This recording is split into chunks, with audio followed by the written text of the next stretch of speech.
We have been preparing for this all week, and finally tomorrow is the day for that first alert weather day, as we are going to have those gusty winds and storms moving into the area, especially as we get it later on into the day. Now, we'll start to notice those winds picking up as early as lunchtime and through much of the afternoon. That's when we could see some gusts 30, 35 miles per hour. But the storms, they don't really get here until the evening, mainly after dinner time for most of us in the Midlands. And because of that factor, they're kind of going to be losing some steam. So maybe not quite as strong as we thought earlier in the week. So that is the good news, but we're still expecting some very gusty winds through a majority of the afternoon.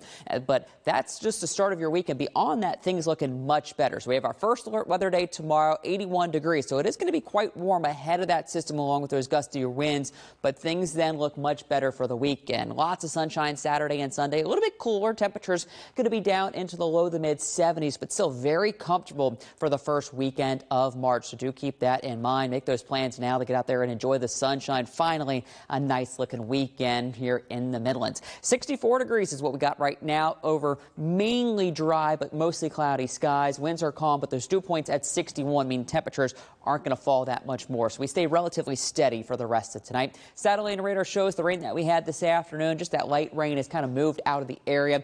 Now we're just kind of maybe looking at a few sprinkles that could try to move in, but I think all that activity off to our west will fall apart as we go through the rest of tonight. So really, we stay dry, just the clouds sticking with us. Maybe those clouds stick with us tomorrow. Could get some peaks of sunshine, maybe a stray shower by lunchtime. But really, the biggest story through the first half of the day is going to be those gusty winds, 20 to 30 miles per hour at times coming in straight out of the southwest. That's what's going to also help to plump in that warmer air, which is why we likely will get close to 80 degrees.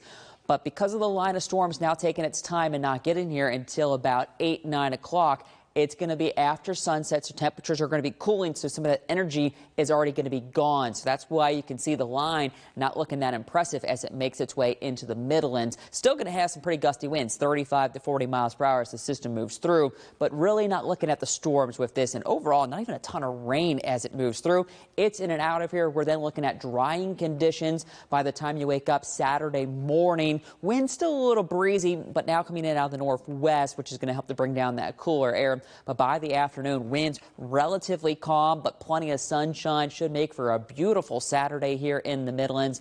And then as we get into Sunday, more of that sunshine expected, with winds starting to flip back out of the southwest. But as far as that severe level, you can see we're down to just that marginal, which means just a few short-lived, isolated, mainly winds up to 40 miles per hour. Because you can see on the map, they've kind of really moved the threats more off to our northwest, back into the Tennessee Valley, is where we're really looking at the main threat for that severe weather. Here, mostly in the Carolinas, things will be on a weakening trend as it does look to move through. So your first alert 10-day forecast still has that first alert weather day for the gusty winds and a few storms as we get into the evening. Looking really nice for the weekend. Sunshine and temperatures in the 70s. A dry and warming start Monday and Tuesday as we're back close to 80 degrees. A little bit more unsettled towards the middle and end of next week with a few rain chances and temperatures cooling off back down into the 60s. But we do dry out by next weekend.